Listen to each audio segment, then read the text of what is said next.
So, just to start off with a really depressing fact, the United States is the only developed country in the world that has no mandated vacation time paid. By comparison, the EU countries, they actually have a minimum of 4 weeks paid vacation time. 1 in 4 Americans doesn't have any paid days off. I'm one of them. By the virtue of my contract, I actually work kind of on a workation all the time. And this day last year, I was doing this.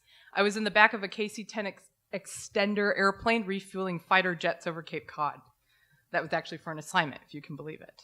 Most of the time, I'm actually traveling on my own, and I'm not going to talk about any of my official trips, just the ones that I haven't ever talked about before, one of which includes going to visit Zeppelins in a hangar in Frankfurt. So what I actually do is I collect transportation experiences. It's not about souvenirs for me anymore. It's about actually experiencing antiquated and the most modern modes of transportation. This is the Hiram Bingham. It's one of the lesser-known Orient Express trains. It runs through the Sacred Valley of Peru. And I really need to talk about trains here for a second, because did you know that at the beginning of the century, Americans lived within a 50-mile radius? They lived, loved, and died within a 50-mile radius. Trains, ships extended that range to about 400 miles. Air travel extended it to 16,000 miles in a lifetime.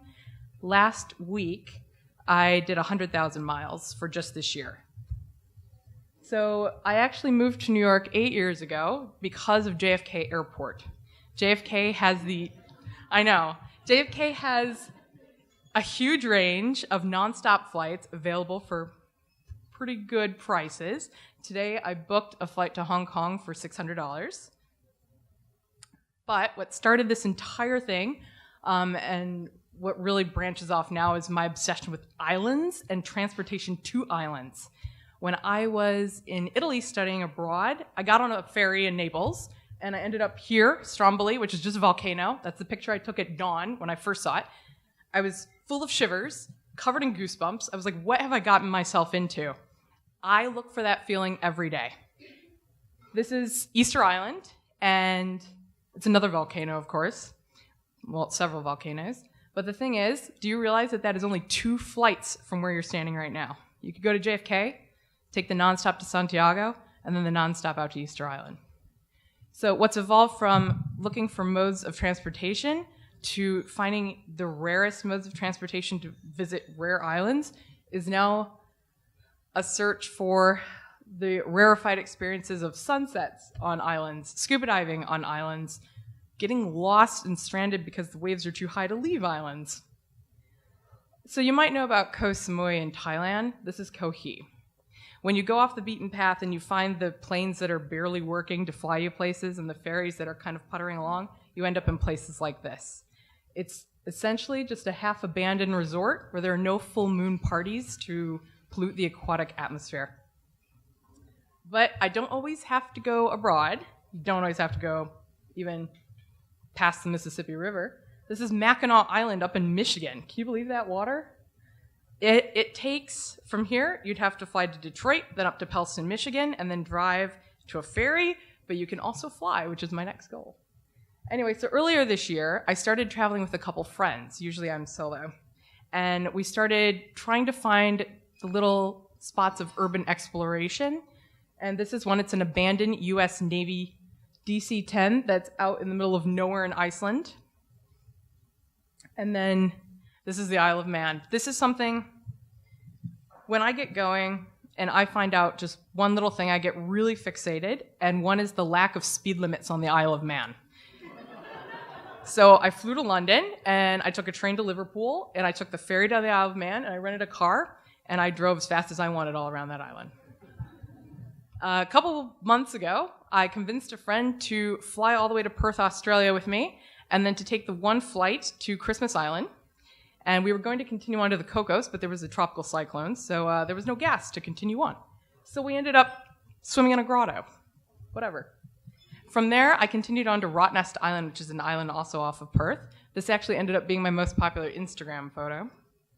But what I was doing here is just snorkeling. Just took a photo. Whatever. Now I want to live there, essentially.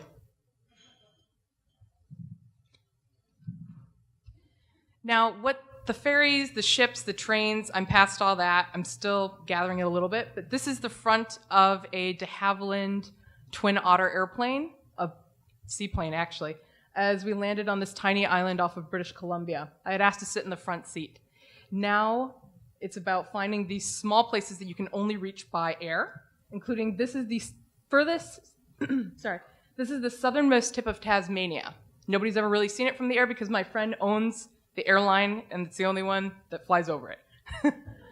So you can drive there, but you can't ever see it from the air unless you know my friend.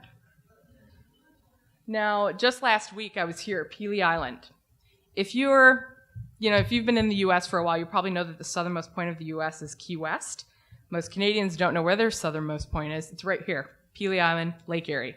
I reached it by signing on to the cargo hold, essentially, of a Britten-Norman Islander, which is a very old twin prop plane, and then just flying out there and landing on the strip.